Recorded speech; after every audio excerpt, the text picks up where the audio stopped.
What's up, guys? All right, today I want to talk about relationships, specifically a type of toxic relationship that I want you to be aware of so you can avoid. Now, I recently posted a picture on Instagram, and it was talking about gaslighting. My wife said she didn't understand it, and so I told her, she was crazy. All right, that's a bad joke. But by the end of this video, hopefully you'll understand the joke. So the term gaslighting, it comes from this old movie. And one of the things that the husband did in the movie was he turned the lights dim in the house. And the wife would say, look, the lights are dim. And I know what you're thinking. You're thinking that sounds strange. But the point was, he would then say, I don't notice the lights being dim. And he got her to question her own sanity. Now, there's a lot of things that happened in the movie, but that was just one of the elements, and that's where the term gaslighting comes from. So gaslighting is a form of psychological manipulation used to exert power and control over a victim by making them question their own sanity. And you're probably thinking that could never happen to you, and I hope it never does, but it's actually easier than you might think. The people most susceptible to gaslighting are people that are very empathetic and that have a strong attraction to very charismatic and strong personalities. Now, gaslighting is most often done by the news, by politicians, and by cult leaders, sociopaths, and narcissists. But it can also happen in your relationship. It can be someone that you're very close to, a brother, a sister, a parent, or your husband, wife, etc. Now, there's 8 signs of gaslighting that I want you to be aware of. I obviously can't go into all the details of every aspect of this condition, but I think you're going to find these quite interesting. The first one, lying. Lying is the most successful tool of the gaslighter. They will lie about everything. They will lie about you, they will lie to you, and they will tell other people that you're a liar. They don't use lies to hide information like we often think of lies. Instead, they use lies to manipulate you and to alter your own perception of facts. Now, the second sign of gaslighting is very similar to the first, and it's denial. Now, and denial is really a form of lying itself, but what they're denying is certain facts. So you might try to call them out on something. Maybe they said something, you remember it a certain way, and you try to call them out. But they're going to deny that they either ever said it or deny that they said it that way. They're going to say that you're the one lying, that you're the one misrepresenting the information. This is very important because when you call them out, they're going to double down on their attacks on you. Now, the third sign of gaslighting is that they're going to isolate you.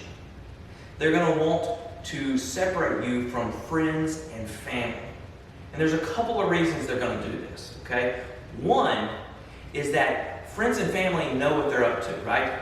They're going to see it from the outside, and they're going to call them out on it. They don't want to be unmasked by these people. And 2, they want you lonely. They want you separated from others that can give you comfort and support because they want to be the one you turn to for comfort and support. Now, the fourth sign of gaslighting is they're going to use what you love against you. This can be similar to isolation, right? If you're talking about friends, family, and they separate you from them, or they try to turn you against like your sister or someone like that. But it's not just with people. It can also be with your job or even with your hobbies. Like let's take running, for example. Like let's say you love to run. Well, they might slowly start to nitpick the way you run, your mechanics. They say you walk funny, you're a little different. Maybe you've lost some weight and they say you're too skinny. Maybe they say you're too fat to run. Maybe they try to control when you run. Maybe they tell you you need to run more. But yet then they put a barrier that keeps you from being able to run. You get where I'm going with this. They're going to try to manipulate the situation so that eventually something that you love is no longer enjoyable. Or even if it is enjoyable, they're going to keep you from doing it the way you want to do it because they need the power over you. Fifth sign of gaslighting. I call this the frog in a frying pan because you're probably thinking like, how could this happen to somebody? This person's obviously, bad bad person, they're lying all the time, etc. But the tool the gaslighter uses is time, repetition, and gradually increasing the intensity of their manipulation. That's what makes it so successful. Now, the sixth sign of gaslighting is that it's not always that bad. And what I mean is, they're going to throw you some compliments. They're going to do some things that are really nice out of the blue. They might even tell the truth every once in a while. And that's what's going to keep you sucked in. Because you're going to start to crave those small moments of affirmation, and it's going to just make you feel good. It's going to almost make you feel like the abuse is worth it.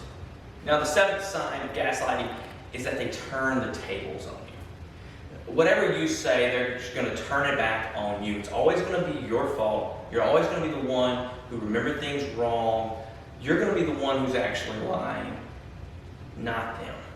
Now, the eighth sign of gaslighting is where you actually start to question your own sanity and you wonder if you're crazy. They're going to do this over and over again to build to this point where you question yourself, you doubt yourself, and there's no one to turn to because you've already been isolated, you've lost everything you've loved, and the only person that you can trust or turn to is them. And this is when they hold total control over you. All right, guys, and I want to leave you with this. So the goal of a relationship is to find someone that gives you freedom to be yourself and helps you grow as a person.